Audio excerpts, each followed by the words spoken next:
Yep. So, in his defense, they probably don't need like 5 gaffers for that segment. They just need to get his dad naked on the toilet and slapping the crap out of him. And with that being said, welcome back, everybody, to Dying to Talk. What episode is this? 16? 15? I don't even know anymore. We record these bi-weekly, which I want to stop doing because it's fucking me up tremendously. I'm like, oh yeah, shit. 2 weeks have gone by. I got to get this new episode out. I just need to start doing it weekly. Don't you agree? In a way, this is episode 1. This is the pilot. We're restarting season 3, episode 1. We got a very special guest today on this season blank episode, whatever. Who, if anybody's fucking keeping count, we got Austin Abbott in the fucking house today. Austin, how you doing? Doing swell. Doing swell. How you doing? You look you look youthful with this outfit, man. Striped shirt and the ball cap, like. I'm trying to reconnect with the youth. I've been looking up fashion tips. Yeah. Recently, I heard about ankle socks, that you're not supposed to wear no-show socks anymore. Ankle socks are dead, bro. Yeah, so I was wearing high socks with my shorts the other day. It was very fashionable. Yeah. People were asking my age. I was getting ID'd everywhere I went. That's what I'm doing. Ankle socks, like, they fell off for me, bro. Like, I just can't do it. That just feels unsafe for me. Yeah. Like, why? It's vulnerable. Why are my ankles out? Yeah. And I skate, too, so, like, ankle socks is like you're just asking to get absolutely sliced in the ankle. My brother still wears ankle socks. Yikes. Yeah. Dork. Embarrassing. Couldn't be me. You ever play Earthbound? No. The main character in Earthbound. Anybody know what I'm talking about? Earthbound. You ever play Smash Bros? Ness? Isn't he dressed like Ness? We'll put a picture up on the screen. Anyway, how's your week been going? I haven't seen you in a while. It's been a minute. It's been good. I've been traveling, been busy. I was in Chicago for 18 hours this week. Damn. That was interesting. Dude put in 2 shifts. What were you doing in Chicago? Day job. Nice. Where I travel and set up for event stuff. Mm-hmm. So I went to Chicago, went to a conference room, and then flew back. Nice. It's beautiful. Hell yeah. Actually, I'll tell you, this is an interesting fact. Oh. Chicago right now is in the midst of a historic cicada infestation. Really? Is it been, I think, what is it? How many years when cicadas come back? So I don't know what their routine is. All I know is my friend was at a Godzilla versus Mothra screening in Chicago. That's fucking last night. And there was a bug guy there, obviously, because it's Mothra. Yeah. And he was talking about the cicada infestation. Wait, was he a bug guy by trade, or was he dressed as a bug? So there were many people dressed as a bug. I'd imagine. This guy was a bug guy by trade. Okay. You could just tell. Like, you look at him, you're like, this guy knows. This guy loves insects. You can look at somebody and go, insect. You just know. Fan, avid insect fan for sure. But he said it's like the most or the widest or whatever the terminology is in 221 years. Holy shit. So I walked out of this building and it was like screeching with cicadas. It was incredible. I looked like I was tripping because I stood there for like 5 minutes recording the sound of it because I was so captivated. All the locals are like, this guy, this been here for weeks, bro. Get fucking used to it. I remember the cicadas first, like when I remember them first spawning in, I was in like late middle school and it was just like terrifying. I was like, this is terrible. It feels biblical. It does. Yeah. It feels like we did something wrong and God is punishing us. Yeah. I don't know what that is. But are you a fan of Godzilla? Godzilla? Oh, yeah, huge fan. I mean, hell yeah, dude. Who's your favorite kaiju? Wow. I don't know. This is tough. Biollante is my favorite. I mean, it's just so cool. It's a fuking plant person that turns into a big rose and is also like super devastating. People say like, oh, Rodan, or like, what's the robot one? With the curved. Yeah. All the Godzilla fans listening are screaming. I mean, this is it's embarrassing. Terrible. So embarrassing. I mean, Sorry, there's Mechagodzilla. There's Ultraman. Of course. Ultraman. I feel so ashamed. What the fuck is the dude's name with he's got like the visor, bro. He looks tough as shit with the visor. This is embarrassing. It's not Rodan.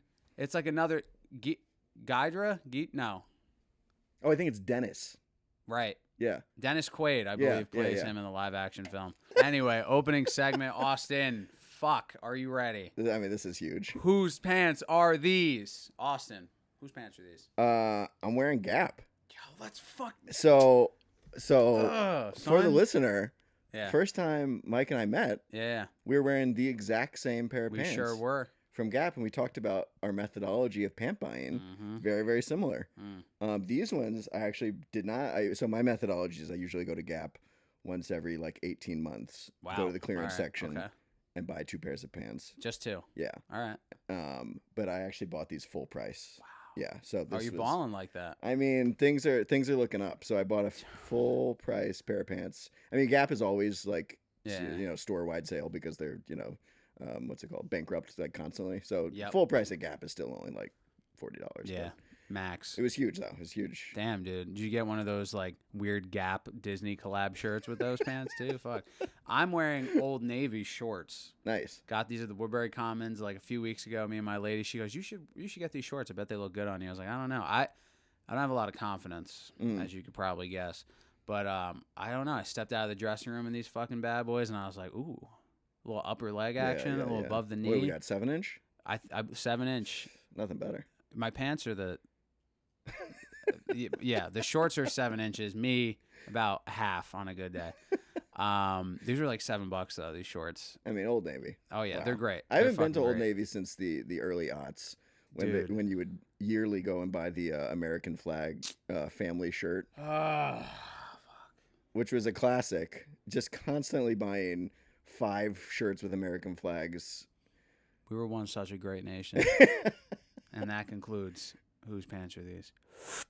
All right. For those of you who don't know who Austin is, I'm going to give him the opportunity to explain that to you. Wow. Instead of me just saying it. You know, the more I do this show, the more I hate my voice, the more I hate the way I ask questions.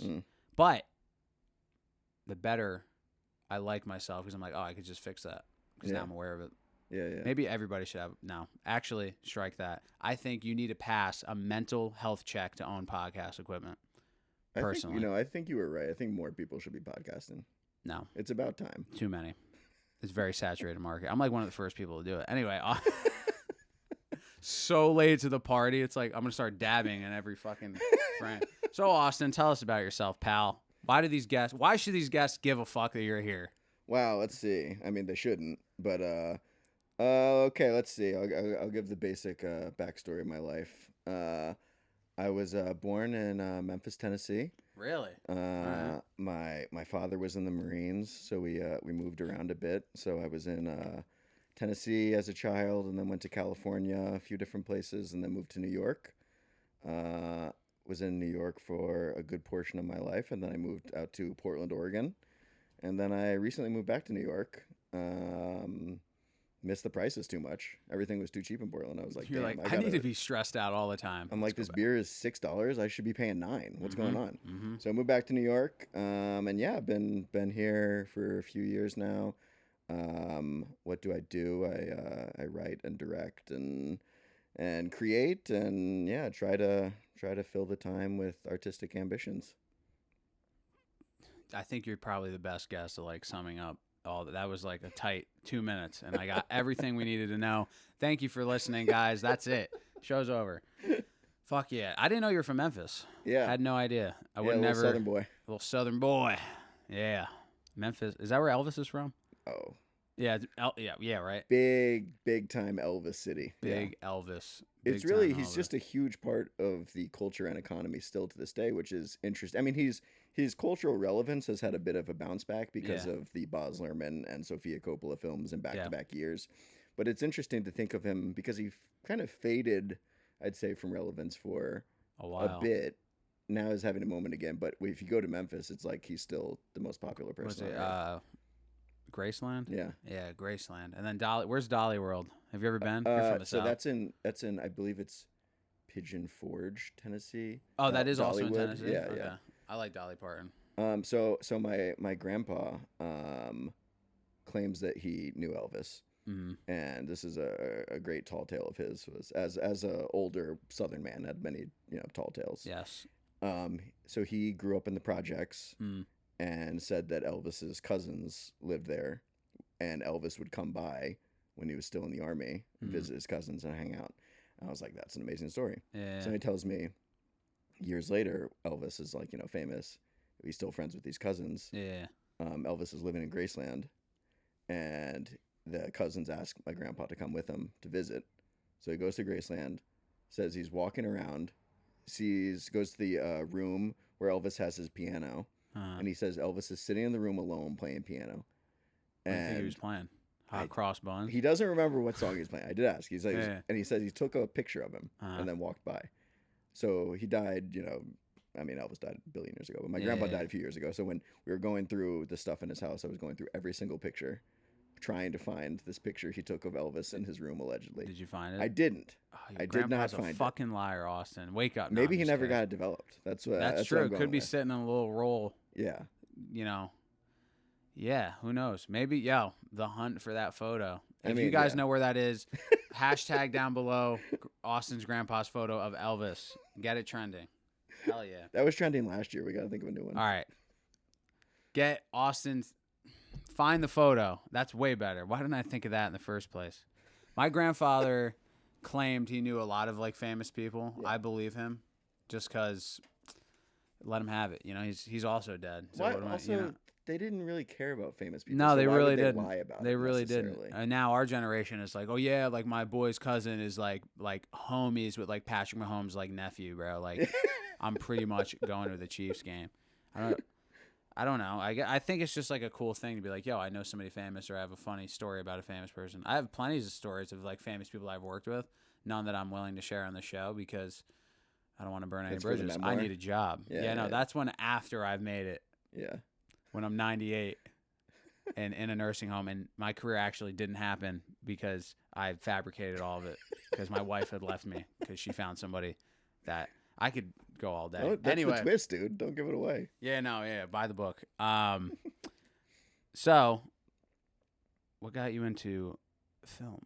What got you into the genre? What got you into cinema? What made you like using a camera? So my dad was a big, still is big film buff, and passed that on to me very, very much. Very much forced the notion of you will become a cinephile. He had a son basically to watch more movies with a person. Gotcha. So was very obsessed with movies early on. Also, I just watched a lot of TV and movies growing up, just constantly. I saw a video, a home video of me recently. I was probably 2 years old, could not form full sentences. And my mom was filming me, pointing at the TV, saying Regis and Kathy Lee. Wow. So I'm a pop culture fanatic, obsessive. Which is it's a sad story that I just told. It's very of your generation's thing is yeah. I don't know how much older. I think you're I'm in my 65. You're 65. Yeah. So you're about I would say almost 10 years older than me probably. I think it's just very of that generation's time of just TV. It's Yeah, I mean, I think everything moved to TV in a big way. Cable, started getting more channels in the 80s and 90s, and it was easy as parents started to work more to put children in front of the television. Right in front of the TV. And the programming was just out of this world. I mean, 90s television is really remarkable stuff. Yeah. But they also, I think, Nickelodeon especially. I was just talking about Nickelodeon today. They catered to children, but in a way that also spoke to the creative and introspective side of their minds. It wasn't just pure fodder. There was thought that was going into what was going on. So I think I was attracted to that notion of turning on the TV and seeing characters express stuff that I was feeling. So yeah, I started watching TV or movies a lot. Would just rewatch stuff a lot. I feel like the first big one was The Jungle Book, the animated movie. That was the one that I rewatched as a child a lot. The first rated R movie I ever saw was Speed. So that was not familiar. That's Keanu Reeves. There's a bomb on the bus. Okay. That sounds kind of familiar. All right. It's one of the great conceits. There's a bomb on a bus, and if the bus goes below 50 miles an hour, oh yeah. It's just perfect. Just keep it going 55, bro. Problem solved. Yeah. Music videos were really a huge introduction to what what could be happening within film. Yeah. And I think Spike Jonze is a very big influence in my life because I saw the Buddy Holly video by Weezer. Yeah. Very early. It was in 6th grade, and I was blown away by this video. And I started looking into Spike Jonze, and I'm realizing this guy started doing skate videos, was just making stupid shit with his friends, then did music videos, and then he goes on to make Where the Wild Things Are, Being John Malkovich, Her, wins an Oscar. Jackass. Of course, yeah, Yeah, can't forget about influential in Jackass. Jackass. So yeah, I mean, I think seeing kind of all the different possibilities within the worlds of film, be it TV or like VHSs I was watching, my dad would show me, of course, like older classics and comparing those to stuff that I was watching and seeing the differences and acting and direction style between like the 50s and 90s, and Yeah. I was really just captivated by the whole medium. That is one thing that I always, because my dad's same, like we would always watch movies together. This was like when I was a kid, TV Guide was like pretty much obsolete. We still got it, but in the Times Herald Record, it would tell you what's on tonight. Oh yeah. It was like a small section, and he would always just like, oh, there's a good movie on tonight. Yeah. We're watching it. But no, we're watching it. I wouldn't have a fucking choice. But yeah, I always, every decade was just like 80s movies to me. I'm like, terrible. I just can't do it. Yeah. Like there's some classics, obviously, but like 70s and 90s and even 60s, I'm like, all right, I'm right there. Yeah. You got me hooked in for like 2 hours. Only like 80s movies, besides like Star Wars, besides like the big ones, all like there's something about that decade. I'm just like, well, a lot of it was a reaction to what was happening in the 70s, Yeah. where, like the new Hollywood directors of the 70s had these gigantic successes with dark, personal, introspective movies. Then Spielberg makes Jaws in 75, and it kind of changes the trajectory of what was happening within Hollywood. Yeah. And all of a sudden everything needed to have like, something big and giant and, had to be possible to have it became like a pissing contest. Like who can do that? I mean, yeah, especially with horror around that time too. Is like Halloween comes out and they all right, now somebody else has to create the next villain. And then anybody that's like a Jason Voorhees Friday the 13th fan, I'm like, yo, literally go fuck it. Like it's just Halloween, but worse. Yeah. And you're welcome, by the way. I was talking about that today at work. That's so interesting. So did you end up going to school or did you have a brain and choose not to go to school for like film, or did you make the terrible mistake of going to school for film? So I did. So like in high school, I was making lots of videos with my friends. My friends were musicians, so I started working on music videos with them. Gotcha. I was in like a film study in senior year where I just made like, semi medium length projects. So there was like my own written material. So I did go to a year and a half of film school. I went to Hunter in New York City, and then I dropped out because I was like, oh, I can just like do this on my own. And then then I didn't. All right, as one is to do. Yeah. I got a job at the Woodbury Commons, in fact. Dude. And I realized that I was just making money working, and then I was like, oh, I can just do weddings. And I started doing, shooting some weddings and still tried to do music videos. And I kind of fucked up a bit. You didn't fuck up. I did. At the time you did. I think like dropping out was the mistake. I think I lost the kind of trajectory of what I should be doing. Yeah. So yeah, I feel like the last few years I've regained the track of where I wanted to go, which is a little too late, but also nice to have a place to go. I was gonna say, I mean, you could go at that route of like, oh, about time I got it around though, but sometimes like our lives just send you in a different way for some weird reason, and it's not. I don't think it's gonna make sense until the very end. You'll be like, oh, that kind of makes sense. Like I didn't go to college for film, although I wanted to do it. Then after dropping out, I was like, I'm gonna go to school for film. And then I was like, wait, let me just do this on my own. Yeah. And then I was doing that, and then I was like, oh, I need to make money. And anyway, fast forward to right now as I'm speaking to you, still in the same boat. But I think everybody's path is like absolutely fucking necessary. Like whatever life knowledge you gained in the last couple of years. And that's the biggest thing that scares me is like if I get a regular job, sorry, Kara's parents and my parents, if I get a regular job that isn't involved in film, I might like completely lose all of that. And just, I don't know. It's a brother. delicate balance where you have to still maintain the passion for like what you're interested in, and find a way to have the motivation outside of what's it's paying for hard, your healthcare and rent and everything. Yeah, it's hard. It is real. It's really, really hard. I think it's like, I mean, a lot of people just never come back from it, and it takes so much work to put the effort into having both as be a part of your life. Yeah. But you can do it. Yeah. Lots of people do. So you just like stopped doing it or was there like distractions, or was just like work money. Because I guess, Yeah. money always is nice. It's a good like placebo effect for happiness. But then after a while, something for most people, at least from what I could observe, it always like calls people back is to do something other than just work. Yeah. Yeah, I think like, I mean, I got really sick of doing weddings. Mhm. It's a really like, this is the plus side of having like a day job that doesn't have to do with the creative passion, Okay. is that you're able to separate the work from what you love doing. So I was getting kind of sick of spending so much time that I was working on film, Mhm. with that being my source of income in a way that I was not creatively satisfied. So I was Gotcha. shooting a wedding and it didn't feel like I was getting what I wanted to get out of film. And instead that was just kind of like oftentimes soulless work. Yeah. Especially like I did a few gigs where I've done like a lot of strange freelance stuff over the years. I've looked at your Vimeo. I've seen some shit. So I like when I moved to Oregon, I signed up for a job just doing like contract video work for a wedding company. Uh-huh. So they had like, 40 videographers on staff that they would just like, hey, are you free this weekend? Okay, go shoot this wedding. Damn.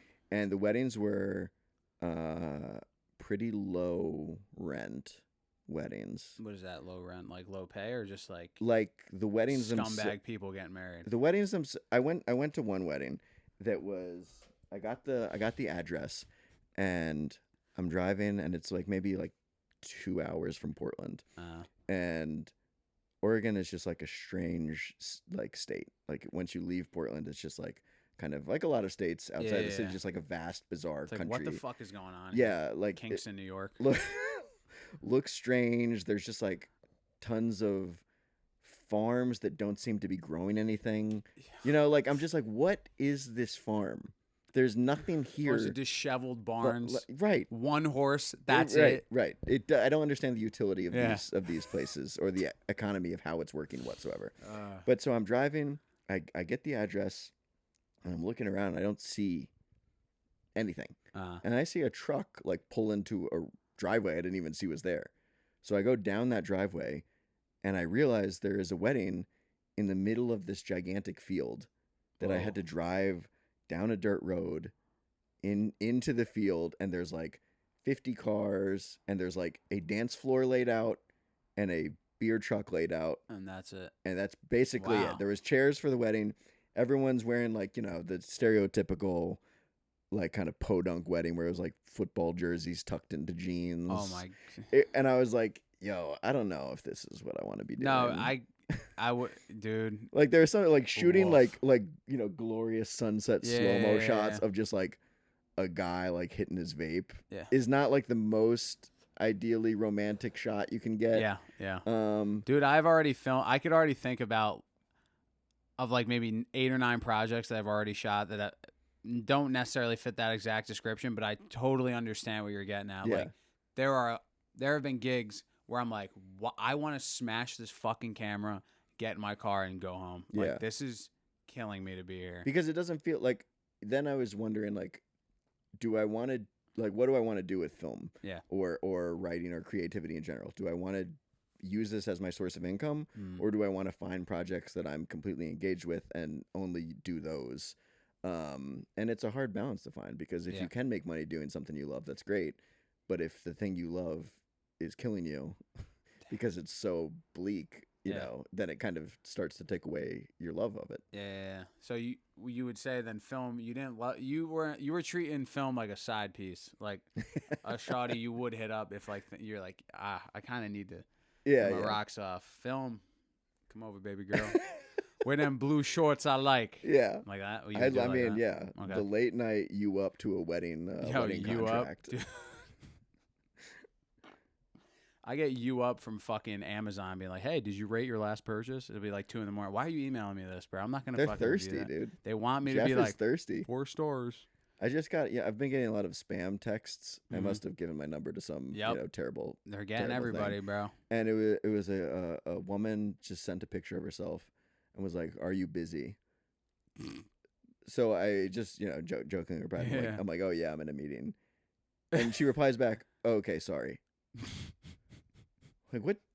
What was the point of were this? you trying to get in contact You're not with? really. Then I was like, damn, you don't want me? You don't want to push a little bitch. harder? All right. Yeah. No. The other day, somebody messaged me, "Hey, did the pieces for my Lincoln Corsair come in? This is Jennifer."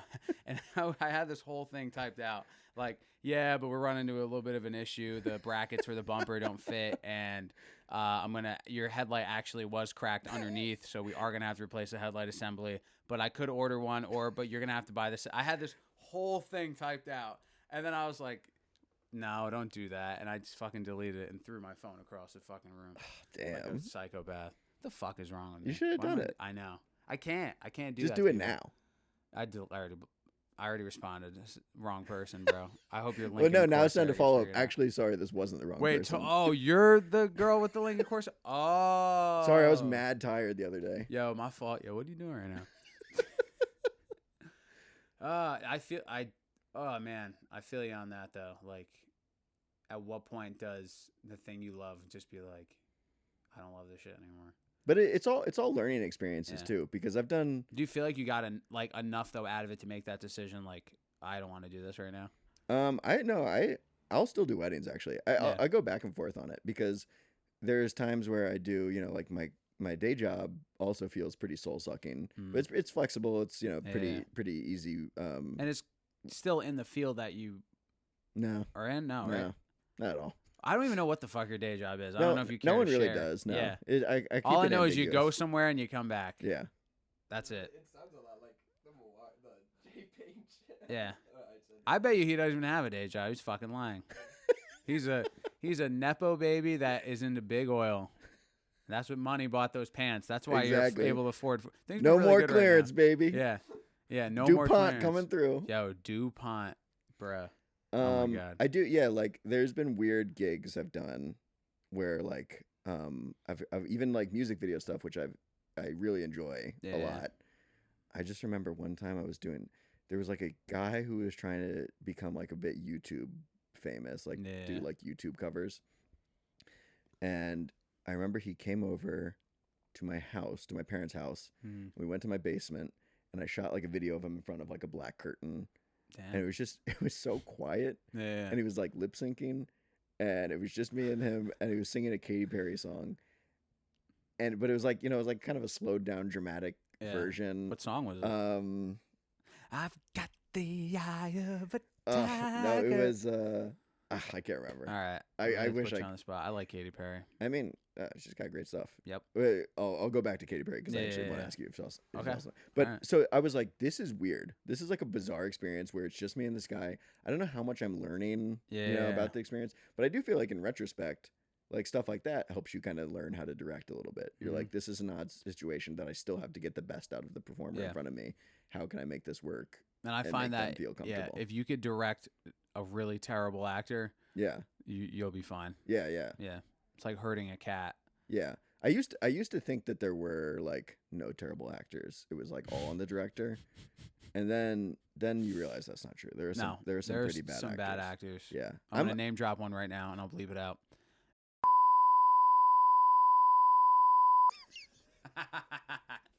That was for Spencer. I don't think I don't think I'm a very good actor. I have a very hard time like reading lines. Memorizing it or both. Just putting this I did on it. You did like high school theater and stuff, right? If you can call it that, yeah. Did you have like lots of lines? Were you good at memorizing? Sometime. Yeah.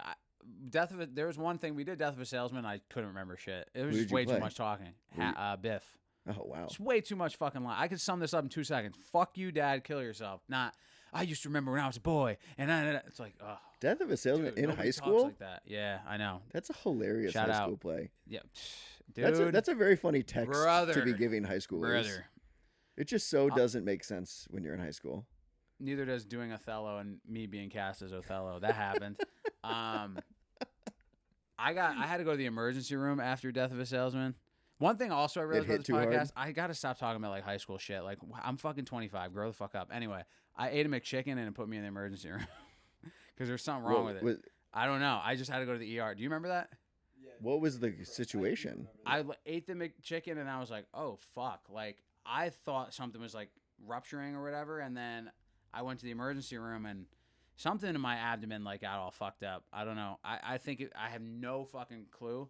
But that McChicken, bro, that was the last time I had McDonald's. So one time I have a problem where I don't chew my food very well. Oh, I chewed it. I get like overly excited and I start talking and there's just like large chunks of chicken that are just like sitting in my mouth. And so I was at Wendy's having a chicken sandwich and a piece of chicken got lodged in my throat. I couldn't throw it up. And, Oh, my God, I just scary. couldn't breathe. Yeah. And I was with my family, and this was probably like the 50. I was old. I'm like out of high school at this point. This happens constantly. This was yesterday. And they were like, my dad's like, just like throw it up, and I couldn't throw it up, and it was like stuck there, and I was like trying to take a drink of Sprite, and That's it was like the worst floating thing to there, do. and I was like, like doing that, and so we go to the hospital, and I go inside the emergency room, and it's sitting there, and I like can barely breathe. Like it feels like I have a straw that I'm like breathing fill this out. well, they bring me back there. So the doctor comes in, and I immediately then am able to throw up. So I throw up in the sink, and I swear it just looks like the size of a chicken sandwich. And the doctor looks at it, and he looks back at me, and he goes, I think you should take smaller bites. And it was a great timing by the doctor. Dude, whoever's driving that fucking motorcycle outside, take off already. Shit. Sorry, it's my wife. Yeah, his motorcycle bound wife. That's fucking embarrassing. There's people dying in emergency rooms, and you couldn't cough up a chicken sandwich. You pussy. This happens to me constantly. This happened. Nah, I went to the I went to the emergency room 2 summers ago. I went to the emergency room 2 summers ago because I got water in my ear.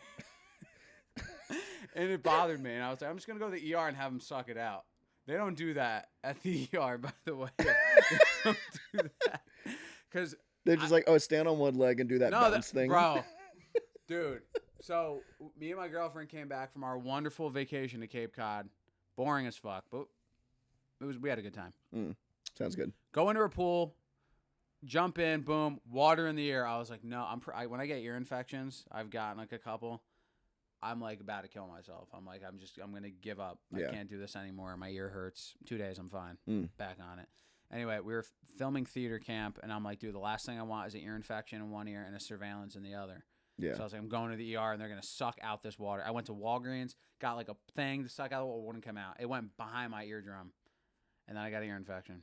But I remember waiting in the ER, and I was like, this is so embarrassing. What did they say? What did they say? Bro, to you? The doctor goes in. He goes, hello, I am the doctor. And I just started laughing. I was like, no, you're not. What's your name? And he goes, what is wrong? And I was like, I was about to do a fucked up accent. He like goes, yeah, you have water under your eardrum. I was like, can you suck it out? No, we don't do that. Who does? Fucking Valvoline? Jiffy Lube? Like, who do I go to? You guys are the hospital. It seems like they can do that. Right. There's pretty advanced There's got to be surgeries like going one on. nurse that can just go. Nope, apparently not. So then I got an ear infection and had to finish theater camp with an ear infection. But I was being really brave about it. That sounds. No, Yeah, I wasn't. you're I was such a big bitching boy. so hard. I was like, if Macy or Andrew or Kara or anybody I worked with that's listening to this, probably not because you're busy working on stuff. You can vouch that I was being such a pussy. I was like, oh, my ear. They call for prof to go. Well, I mean, Bitch, luckily, I recover really well when I choke on food because That's good. then I feel better That's because good. I've thrown up a large piece of meat usually. This happened actually just like literally weeks ago. I was with my best friend. We were at Quinn's in Beacon, and I choked on a hot dog. And Them hot dogs will get you, man. All that ramen juice. Well, and we were just talking, Yeah, like yeah. we were gabbing, and I just go, excuse me, and I get up and I run to the bathroom, and like I'm trying again. This is like such a vile story to me. This is my second vomiting story I'm telling. Hey, fuck it. I don't even remember what the hell we were talking about in the first place. But So finish this up. We'll I'm get in the back to it. bathroom trying to dislodge this sausage, and I hear my friend just go. He knocks on the door and he goes, "Hey, are you okay?" I'm like, "Oh no!" And then it finally comes out and I walk out. I'm like, "All right, good to go." All right, more hot dogs. Yeah. Boom. And that concludes Austin's second vomiting story. This fucking motorcycle, man. That better be Chuck Norris out there, or I'm gonna be fucking pissed. It's probably not Chuck Norris. It's not. It's No. some random dude. So yeah, I mean, well, how did you go from? You were still, once you got your mysterious day job, you were still actively filming stuff. Yeah. Because I've watched Mike. I've seen the trailer for Mike. Oh, I've cool. seen some of the music videos that you shot, Yeah. and some really good shit. Oh, thank you. Some really solid stuff. I'm jealous. My stuff sucks. But has there been a favorite project so far? I know you have some new ones coming up in the pipeline. Yeah, I feel like the last I guess as with a lot of folks, it was like pre-pandemic stuff versus like after has been like a real schism in like what I was doing and how I was approaching things. Because I actually made a feature film called Mike that you were alluding to, and that was we finished it in 2019. Like I finished the edit and everything, and I actually got to show it. It was part of like a new filmmakers fest at Anthology Film Archives in the city, which was like the coolest thing that's ever happened to me ever. It was like my number one goal was to have a movie play in a movie theater in New York City, and it happened.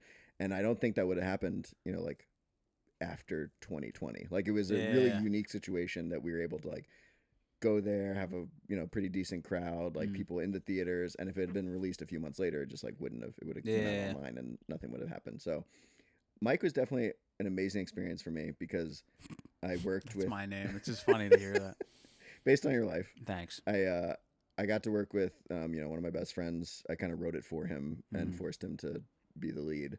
But then I actually got some like real actors and actresses to be a part of the film, which was amazing to like show a script I wrote to an actor and they're like, "Oh, this is really cool. I would love to be a part of it." It was like a really, really amazing experience. So I think that's to this day, probably number one. And then I worked on a project with one of my good buddies, Joe. We did like a visual album for an EP he made, where it was like an extended music video that kind of told the story. And that was a really, really awesome experience that I loved.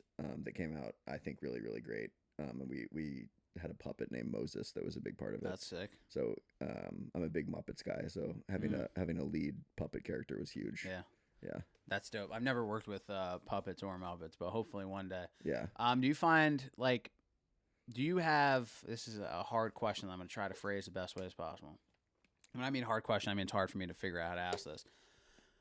When you step away, and that's something I talked about with Hampton a few episodes ago. When you step away from film, from the thing that you love or your passion, or whatever, and then you go into your day job, and then you go back. Is there a particular world that you find you like learn the most about yourself that you can implement in the other, or they kind of just parallel exist and there's no like crossovers? I mean, I think there's basic stuff like how to work successfully with a team and how to manage different like personalities. But I do feel like generally they're pretty separate. Okay.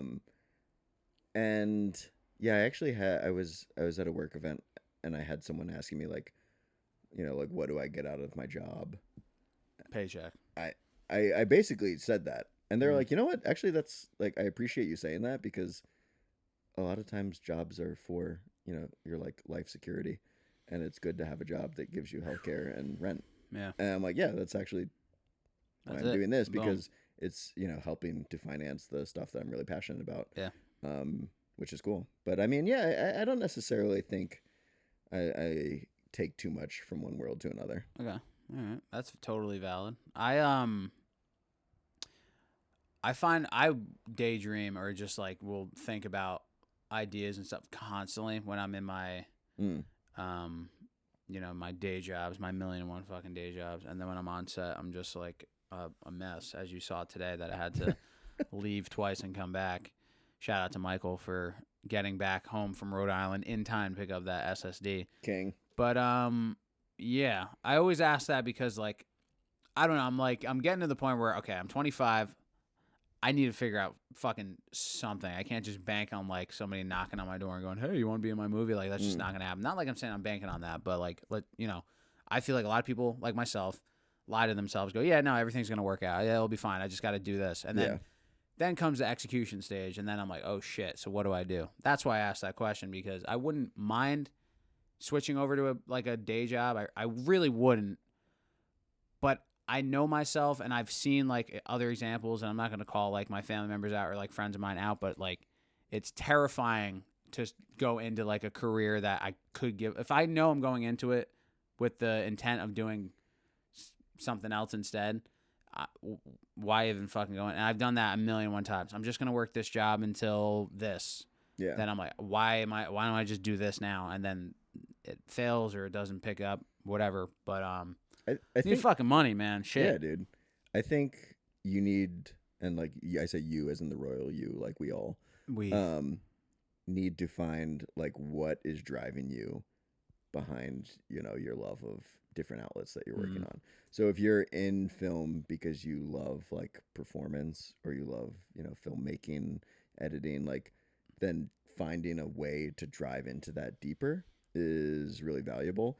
But if you're finding that you just like kind of like the notion of film in like a broad way, maybe it is okay to take a step back because then you'll realize like, oh, okay, this is what I loved about it, or this is, what I actually want to focus on.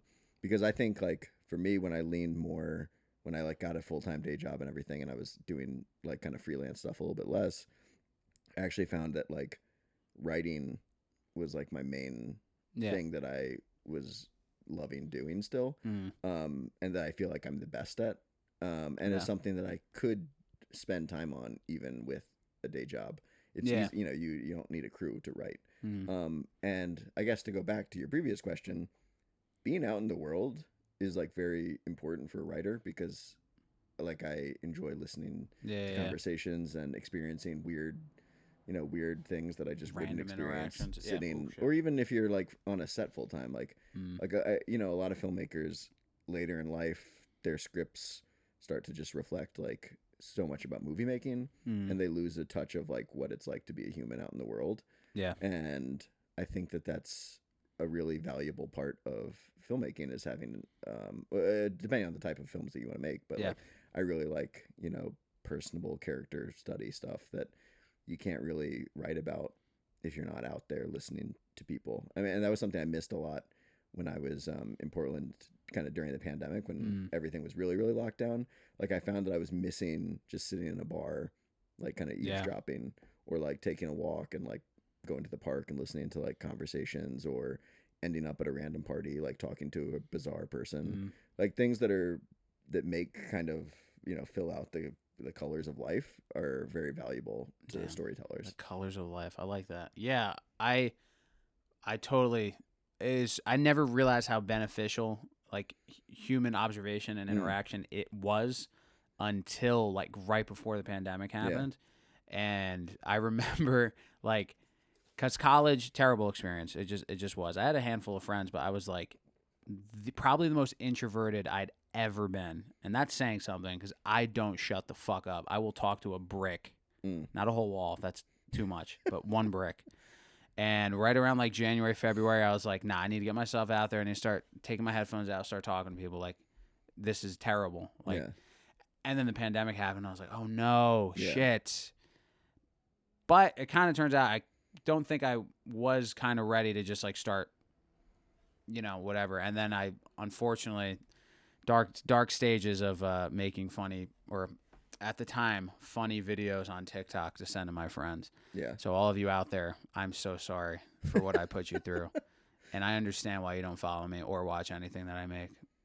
You did this during the pandemic. Yeah, it was pretty bad. But I think I was making like a new funny video like every other day. I found similarly where I had like an urge all of a sudden to make a lot of stuff. I just needed something to do. I was like, I love to create. I think that was the thing I realized the most. Yeah. But I never really thought I was like capable of creating other than just like, I don't know, fucking something like small and minor. But eventually now I've gotten to the point where I'm like, oh, this is like the only thing I want to do is just make shit. It just feels better.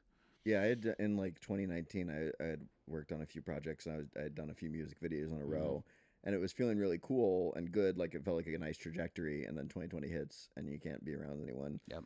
And I did feel that was confirmation to me that I was like, oh, I really do want to stay working on film. And like, just creative outlets in general, because I had such a yearning for it when I couldn't go out and work on something with people, which I think was a helpful push to see that this isn't something I should like move away from because it's inconvenient or it's not always working out or projects are falling through, because I still had such a desire for it even when nothing was panning out.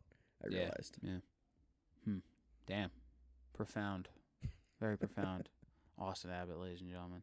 What's your favorite era Fuck. to think about. I know Taylor Swift? there was a TikTok thing where it was like men think about the Roman Empire, God. but I didn't relate to that because I don't often think. Yeah, of the I Roman don't Empire. understand where that came from. I think it's just one of those things, and you can thank podcasts for this, that people have just started really generalizing their view on like certain groups. I think white guys fall in this category, like hard.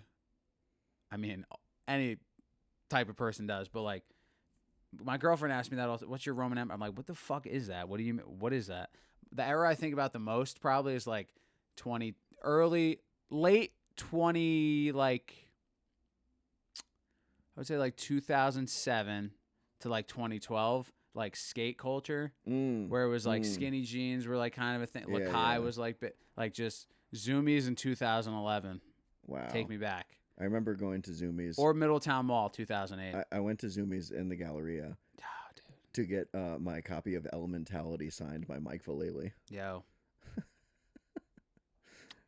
That's something for the Take real me heads back right there. Take me back there. Yeah. And be all, Zoomies sucks, bro. Support local skate shops. Absolutely. Hacienda Skate Shop. Go check them out. Let's go. But back in the day when those places didn't exist, there was Zoomies. There was the Middletown Galleria. Fuck with that mall heavy. But to answer your question, I don't know if I have a favorite. I think mine now, when I turned 30, I mean a few years ago, but I turned 30 and I started thinking about World War II more. It was like instantly. I like turned 30 and I was like, I'd like to know. I'd like to go back to that. Sean or Shane Gillis, I think Shane Gillis says he's Yeah. like, you may be like, you know, in your late 20s, early 30s, being like, oh, I'm not into history, I'm not. And he's like, it's coming, bro. It's happening. Yeah. Around the corner. Just all of it. I bought a book that was just called like World War II. Like it's Right just to the point. Yeah, I was just like, I gotta know what's going on. I here. gotta know what. Whoa, they're doing what to who? Shit, somebody's got to stop this. Oh, there's no. Oh, it's over. Oh, all right. Yeah. It was It's fuck. I was gonna say it was a one and done, but the one actually thing, in the title it's number 2. So the one thing I don't joke about historically, like no joke, and the potato famine. Oh, that for sure. But Vietnam, because I work with a lot of dudes that like were either drafted or were around that, and I'm like, that is probably the most fucked up thing to like live. Just being like, this one guy I work with, I'm not gonna say who he was. He was like, yeah, like I was supposed to go. Yeah. Like I was about to just ditch, fuck my whole identity, whatever. Like couldn't sleep, couldn't eat. Like I didn't even know what I was gonna say to my girlfriend at the time. And then they just pulled out of Vietnam, and it was like, boom. But like all of his boys got killed, and it was like, holy shit. On a dark note. Yeah, that was a big whoopsie back then. Whoops. Yeah.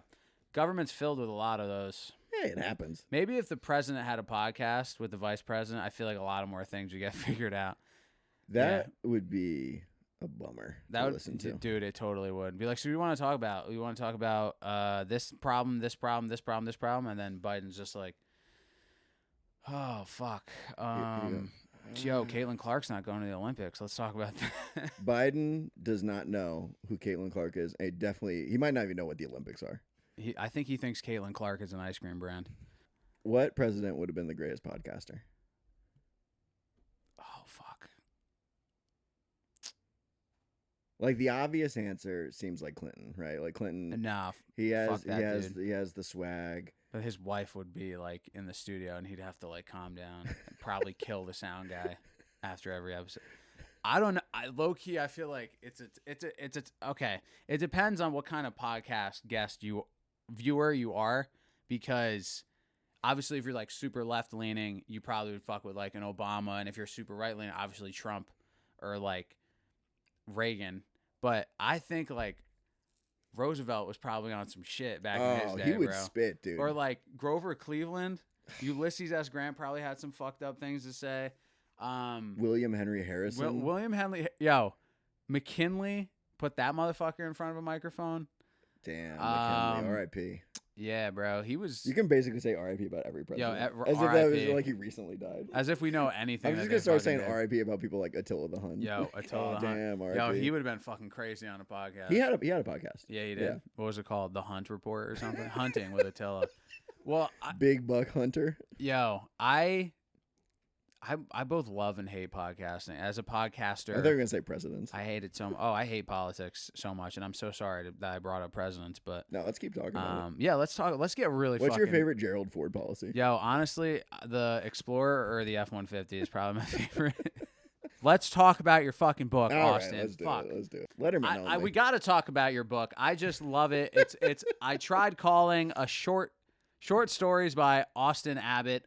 I love it. We care to talk about it because, like I said, this book is a collection of the voices you hear after a tape rewinds, the voices from your past you never thought you'd hear again, the voices that wash over the quiet of your apartment when you walk inside from the rain and see a blinking red light and press play. Kids, for those of you who don't know what a answering machine is, it's that thing that your phone has, and it used to be its own machine. Austin, what inspired this small book? Thank you for this copy, by the way. Oh yeah. So this was actually, I started writing this in 2020, where I had There's that motorcycle again. A bunch of scattered ideas for films, or like I have a notebook and I'll just like write like a character I think of, or kind of like a one-off thing. It would be a good scene maybe. And I had a bunch of these that I just felt like weren't part of a complete project, but I liked the notion of each of them individually. So I started kind of turning some of them into just a short story because I was reading, a bunch of short story collections because I feel like I lost my attention span, like forgot how to read basically, and then I was like, okay, I need to start reading again. So I started reading collections of short stories. Raymond Carver was a big influence on this project and just like kind of kickstarting what my interests were again when I started reading some Raymond Carver short stories. So I started writing these as short stories, but even then they felt like not maybe fleshed out enough. Okay. So I had this one video that I did where it was a sketch where I was leaving a person a voicemail, and it's like I was calling this woman, telling her about a dream I had about her. It's a very disturbing dream, and then I end the voicemail with saying like excited to start working together, and great bit by me, great punchline. But I was like, okay, what if I take some of these stories that I have and format them as like voicemails, as write it out like that. So I kind of honed in on each chapter being one character calling someone else and fleshing out the short story as a transcript of a message left on an answering machine. So they're not connected. Each chapter is its own story. They take place over, several decades all across, different places, different types of phones, different types of people. Some are serious, some are funny, but they all, came from just like little unfleshed out ideas I had that I'd been writing about. I love it. I mean, honestly, I watched the one when we first met. You showed one that you'd filmed. Oh yeah. And usually anytime, because Spencer's like the golden retriever of dying industry films. Like everybody goes to Spencer first, like, oh my God, Spencer. Then I'm like, let's see what this person's got first. And Spencer showed that to me first, and I was like, all right, I like this dude. And then now here you are. But yeah, I tried calling Short Stories by Austin Abbott on Amazon. So it's. Did I make that up? No, I actually it's now on Kindle, so you can get the Kindle copy on Amazon. Kids, if you don't know what a Kindle is, you can I have paperback that you can order from Big Cartel, which is numerochair.bigcartel.com. We also, my friend Mike and I, star of the film Mike, I gotta get him on here. He helped me. We had 32 actors record each chapter, and we did an audio version of it. And we did it, super hyper realistic to the type of phone, type of answering machine. All the audio is like extremely in tune with whatever the chapter is. And the actors were incredible. So you got an audio book. Yeah, so that's on Bandcamp. Cool. So we have audio version, Kindle version, paperback, and you can just also get a PDF if you don't want to support Amazon, but you want a digital copy. Hey, go get this book and support this dude, Austin. I'm excited to read it. I like the quality of the print here. I just thought about this would be perfect to bring to the acting group because there's like technically kind of scripts in here already. Oh, that would be really cool. There we go. Yeah. And that's how we plug your book. And be like, oh, can you send me a copy of that? No, but you can buy one. Fucking bum. Yeah, very stoked on that. That's been cool. I brought a segment to the podcast You today. did. I heard. I'm excited. So I got some scratch offs. Oh shit. For everyone in the room. You knew I had a gambling addiction. Oh wait, actually, since you're the host, pick a number between 31 and 35. Are they all the same scratch off? Yeah. 34. All right. 34. All right. One for me. Yeah. We got one for yourself. All right. 33, 32, 31, or 35. 31. We got Kale back there. A little mixing up some sound for us today. Going with 31. All right. All right. And Spencer. I'm going 33. Spencer's Nice. sweaty ass is over there going with 33. I'm having to keep it. Here. Dude, I know. I Is it- keep is looking funny? at it. It's terrifying. Fucking cover that thing. All What do you right. got? You have a quarter? Or Yeah. Okay. I it got a has to be quarter for silver you. me. I'm going to take 32 So what? in We're just honor of gonna Magic gamble? Johnson. So this is the thing. You Okay. can win up to $5,555 here. To take 5. I figured we should do this live Uh because it'll be really weird if you win that. huh. Like what? Like what's your like? How are you? It'll give me something. Yeah. So what? How much are you gonna give me? We're gonna figure it out live. Okay. What the cut's gonna be if you win $5,555? And what if we win less than that? Well, you're most likely gonna win less than that. I'd take a. All right. Big odds All on right. $0. I fuck with that. Maybe we should do this every week. This is a good Austin's gambling addiction segment. All right. And the rules are for instant take 5, get 3 like amounts, win that amount. Get 3 take 5 symbols and win a take 5 quick pick free play. Here we go.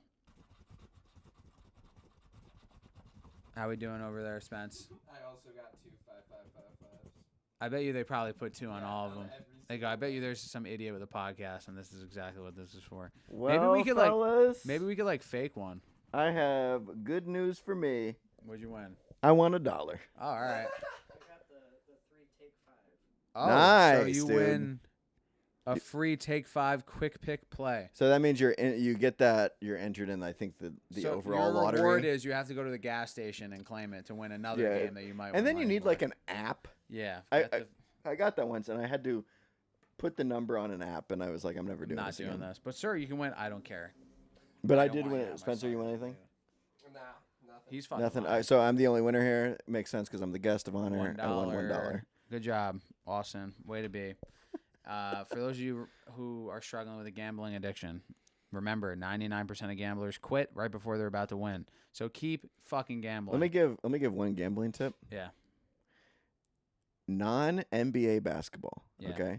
Open up DraftKings, right? Okay. At halftime of like EuroLeague, Turkish ball, WNBA, college, Orange Look- County section. look at the total score Uh, of the game. If the money line is 10 points more than the total score at halftime, take the under. okay. It wins constantly. All right. That's my free tip. Damn, dude. Take the under Gambling. if the money line total is over 10 points more than the halftime total. Let's talk a little bit about this new project that myself, you, Spencer, and Urshad. Yo, shout out to Shad, our most viewed episode. Bro brought the whole hood to Apple and Spotify. Love you, bro. Talk about our new project we got coming up. Yeah, so I guess it was last year Spencer approached me on the street. He found me just in the middle of nowhere. He had been tracking me, Are you the guy? which I thought was weird. I hadn't seen Spencer in 15 years, and he came up to me and was like, "Hey, we need to talk." And I was like, "I don't know who you are." We got to talking, and we're working on this project where we're interviewing kind of local staples of the community, getting their story and figuring out and deducing why they're important to the community, why they've stuck around, especially post 2020. A lot of places closed. What makes a place stay open? And yeah, it's been cool to figure it out, talk about community and the importance of it, and start to chat to folks who are important to the community and helping make the community a lively, better place. Absolutely. I couldn't agree more. That is the biggest thing what I like about oh my god, the fly's on the light. You fucking dickhead. Especially an area like Newburgh, which is getting rapidly gentrified as we speak, and there is a big misconception about true community of like now granted I'm not going to like look down on somebody because they came here with a lot of money from like another city and opened up some fucking bullshit ass coffee shop. I don't care. But the important thing is like the people that have been here from the jump that might not have enough money to put in fancy new fucking bar stools and sell $32 artisanal sandwiches. What the fuck are you doing? That their stories in their lives doesn't just get fucking flushed away. Yeah. DreamWorks. Good movie. And you know what? I was thinking about it. I was like, yo, if this show takes off and we just get to travel and film and just talk to people about their fucking stories, pay me $11.75 an hour. I'm there. It's a really beautiful thing because so many places. I mean, there's a place that just closed. I live in Beacon, New York, and there's a place Max's that just closed. Max is closed? Yes. It was, what? It was coming up on 18 years. Damn. And it was a real staple of the community. And it got me thinking about just the importance of places that don't feel like they're fully of the time. Yeah. You know, like places that are timeless in that they're there because they care about what their product is, not necessarily trying to, be exactly of the moment. Yeah. And those are like the best type of bars that you can walk into or is a place that you're like, there's a poster from 2 years ago and a poster from 1957. Yeah. And not weird art that some local artist made and is selling. Fuck you. I'm buying that shit. Give me my bagel. Yeah. Yeah. But you'll look at it. It's just a mishmash. But you can tell places like that, they care about their surroundings. They care about the people who come in every day. And I think that places like that are so beautiful. It's the utility of a dive bar. Could not agree more, bro. I've driven cross country several times in my life, and it's very interesting that you can find after, like 100 miles of seeing nothing in Wyoming, you're just like through the mountains, through these fields, through the prairies. And then you hit like a weird little town. And in all these towns, there's like, 100 houses. There's like a grocery store, or actually Dollar General is very random popular. Cross burning in somebody's That's You go a little south, yeah. Past Memphis. But there's a bar. There's a dive bar. There's like a communal watering hole that has been there. You can look at it and you're like, that's been there since 1957. Yep. And there is something to be said about being the place that people go to. I mean, that's why shows like Cheers are very endearing because they represent exactly that notion of a place where you can recognize everyone. I mean, there's the most exciting thing that ever happened to me ever was when I was going to college briefly in New York City, and I would go to the breakfast cart outside of the school, and when the guy in the breakfast cart knew my order without me asking, I was like, this is the peak. Interesting. I'm in New York City, and this guy knows my order. I've made it. This is all I want. But it represents the care of a person owning a business that can recognize a person who's there daily, and I think that that's a beautiful thing about community-based places. Absolutely. I hate chain restaurants. Although if anybody wants to sponsor me, Chili's too. Baby. Chili's too. I think would be great for this. But yeah, I mean, you can kind of get. I think there's a unspoken vibe or aura. I hate using that word. Between places that stand for that or that are just like, we're just here to do this thing. But then there's other places that like, well, we might as well open this because I already had so much money and people are going to come here anyway. And it's like, when people Google an area and go, oh, let's go to here. It's new, it's kitsch, it's cool, it's whatever. And then the real cool spot that everybody actually would want to go to, they ain't got time to like Google. They're like, I'm not going to put my stuff on Google. We've been here for 60-something years, yada, yada, yada. I had somebody remember my order at a burrito place that shall remain nameless, and I got so embarrassed. I like walked in to get my burrito, and then the one girl was like, what can I get for you? And the other girl was like, oh, I know what he wants. Comes in here all the time. I was like. Was it a chain burrito place? It was like a local chain. Okay. It was Bubba Coos. Okay. Because I live like right there. Yeah. I was so, I was like, I'm never going back. Wow. I was so, I don't know what it was. I was like, how dare you? Yeah. I can't be fucking mysterious for 2 seconds. Oh, God. I just had a burrito yesterday. From where? It was in the airport in Chicago. Just say Chipotle. It wasn't though. No, it wasn't. It was a name I did not recognize. What was it? I don't remember. What on the No, it was something I'd never heard of before. Bro went to Kirkland's Burrito. Yeah, it was a local shop. It was a local shop in the airport. A local? No fucking such thing. Where was it? What was it? It was not no local. There's no such thing as a mom and pop shop in a fucking national airport. Yo, I love Salsa Fresca. Shout out to them. I might go there after this. It was not Chipotle, which I fine. I don't care What about was Chipotle. it? I don't remember the name. Okay, all right. It was like Burrito Central or something. Motherfucker lying on his ass. Anyway, it's time for Ballin' at What Cost. Hit the music. All right. So here are the rules of Ballin' at What Cost. We're going to list 3 items. All you got to do is name or list the items from lowest to highest. Lowest to highest, okay. Lowest to highest. 3 items. I'm not going to tell you the prices, but I'm going to tell you the items. Yep. These were curated specifically for you via our producer, Spencer, who's over there on the couch. King. All right. So, with that being said, we have 2.6 M. What does that mean? 2.6 meters Godzilla costume. That's what it says. Meters? 2.6 M Godzilla.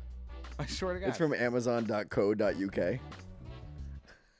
Does it not say that? So, okay. Designed to fit. Godzilla costume. Yep. Hot Wheels Super 6 lane raceway, and a copy signed Jaws VHS or poster by Ooh. Steven Spielberg. Wow. Copy of a signed poster. It is not a authentic. Oh, It is a okay. copy of a signed poster of Jaws by Steven Spielberg. So Yeah. once again, just to recap, we have the 2.6 millimeter Godzilla costume. We have the Hot Wheels Super 6 lane raceway, and a copy of a poster signed by Steven Spielberg of the movie Jaws. Austin, Abbott, Ballin' at What Cost gets the price. Okay. All right. So I'm going to go, if it's a copy of the poster, I'm going to go copy of the poster, Godzilla costume, Hot Wheels track. Is that your final answer? You're locking that in? Oh my God. I'm living out my Price is Right nightmare right now. Yes, I'm locking it in. Drew Carey with his stick microphone. that Drew he's holding. Carey. Oh my goodness. He's like, You are "Guess younger price." than me. I know it was Bob Barker before that, but Drew Carey's been doing it for a minute. So that's your final answer? That's You're my locking final that in? answer, Just yeah. to recap, you said I said poster, poster, Godzilla Godzilla costume, costume. race track. All right. And that is incorrect. Very close. God, Least what a expensive disaster. was the poster, Okay. but then it was the Hot Wheels Super 6 lane raceway and the Godzilla costume, closing it out at $195. Hot Wheels Raceway is $123.99, and the poster was $100, which is a huge ripoff. I could forge that for That's cheaper. a pretty big ripoff. You didn't win Ballin' at What Cost, Damn. but hey, it's all right. I didn't win anything on that scratch off, so it cancels it out. Anyway, moving on. Every guest on this show has the opportunity to make some cash or walk away with something really cool. So, Austin, you can have $20. Take your phone back, man. Nice. Or what's in the mystery box. Oh my God. I've been watching a lot of Guys Grocery Games recently. Yeah. And he does that. You can take the check or shop for the full amount. So this is tough. I will go mystery box. I just have to.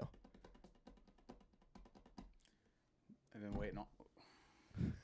waiting all week to give you this thing. I had to switch out the mystery box item today. That was embarrassing.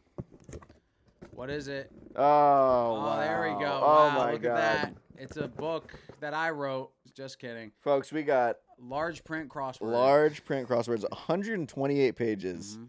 This is volume 125, which is perfect because I have volumes 1 through 124. Oh, sweet. I This is And unbelievable a because I was mechanical just pencil. today And going a to go get mechanical pencil, 125. you ungrateful piece of shit. Came with a pencil, too. Don't forget that. Yeah, the pencil's all right. Asshole. The book is good. The book is real All good. right. Now you can take those along with you when you travel and do crosswords. Oh, this is huge. Yeah. This was so much better than the $20. Fucking idiot. No, it's not. All right.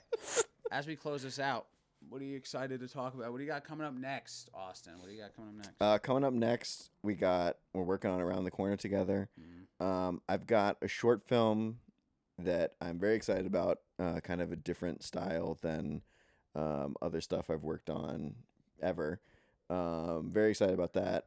And yeah, I guess working on some new writing. We're finishing up my second feature-length screenplay. Nice. And yeah, whatever comes my way. Hell yeah. One last thing. Any advice for the young Austin Abbotts of the world? What would you say to them? Okay. My most serious advice if you're working a job at the Woodbury Commons, bring a lunch. Dead ass. Yep. I went to Subway so much for It's years. Jersey Mike's now. For years. Mm-mm. Subway sucks ass. I was eating there every day, spending thousands of dollars over the course of my time there. Bring a lunch, save the money, put it towards the project that you're working on. Don't go to Subway. Make a sandwich. That's my advice. That's real. That was real. And on that note, my advice to anybody out there, like and subscribe, you fucking dickheads. And follow us on Instagram, please. I don't want a day job. Didn't you just hear me complain about that for the last 2 hours? I'm just kidding. Thank you all for tuning in. Thank you to Austin. Thank you for coming on. Thanks for the book. Yeah. Another quarter. Read it. Shout out to Spencer. Shout out to Kale for being our sound mixer. And as always, we'll see you next time. And again, if you haven't followed us on Instagram yet, if you haven't subscribed to us on YouTube, please do. Just if do you'd it. like to. If you want to. No pressure. I don't care anymore. All right. Later. Peace. Boom. That was great. Cut me up. Cut me up. You can cut that, Kale. Cut my balls. If you just press the stop button.